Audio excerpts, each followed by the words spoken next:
நமது முன்னோர்கள் பல வரலாற்று சின்னங்களை நமக்காக விட்டு சென்றிருக்கிறார்கள். நமது பாரம்பரியத்தை பறைசாற்றும் அவ்வரலாற்று சின்னங்கள் நமது கலாச்சாரத்தை நமக்கு நினைவுபடுத்திக் கொண்டே இருக்கின்றன.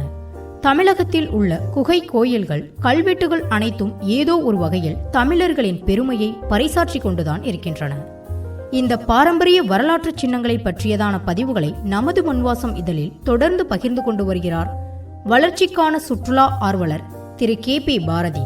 அவர் ஜனவரி மாத நமது மண்வாசம் இதழில் தமிழக வரலாற்றின் சுருக்கமான தொகுதி என்ற தலைப்பில் புதுக்கோட்டை மாவட்டத்தின் பாரம்பரிய பெருமையை மிக பிரம்மாண்டமாக பதிவு செய்துள்ளார்.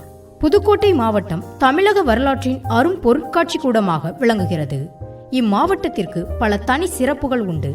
தமிழகத்தில் பெருங்கற்கால நாகரிகம் குறித்து படித்தறிய சிறந்த இடம், அதிக எண்ணிக்கையில் குகை கோயில்கள் உள்ள இடம், 1000க்கும் மேற்பட்ட கல்வெட்டுகள் கண்டுபிடிக்கப்பட்ட இடம், மிக அதிக எண்ணிக்கையில் ரோம பொன் நாணயங்கள் கிடைத்துள்ள இடம், மிக அதிகமான தொல்லியல் பழமை சின்னங்கள் காணப்படும் இடம், கிபி 7 முதல் 8ஆம் நூற்றாண்டில் தொடங்கி ஆங்கிலேயரது ஆட்சி காலம் இறுதியாக இடைப்பட்ட காலத்தில் தமிழகத்தில் ஆண்ட பல்லவர், பாண்டியர், சோழர், விஜயநகர மன்னர்கள், நாயக்க மன்னர்கள் ஆகிய அனைத்து வம்சாவளிகளின் ஆட்சியையும் கண்டது இப்பகுதி.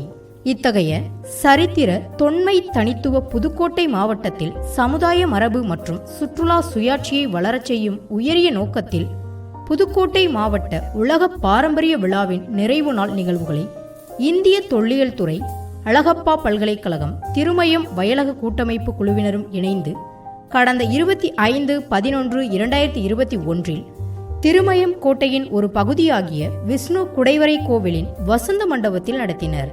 அவ்விழாவில் நடந்த சுவாரஸ்யமான கருத்து பகிர்வுகளை அழகாக விவரித்திருக்கிறார் கட்டுரையாளர்.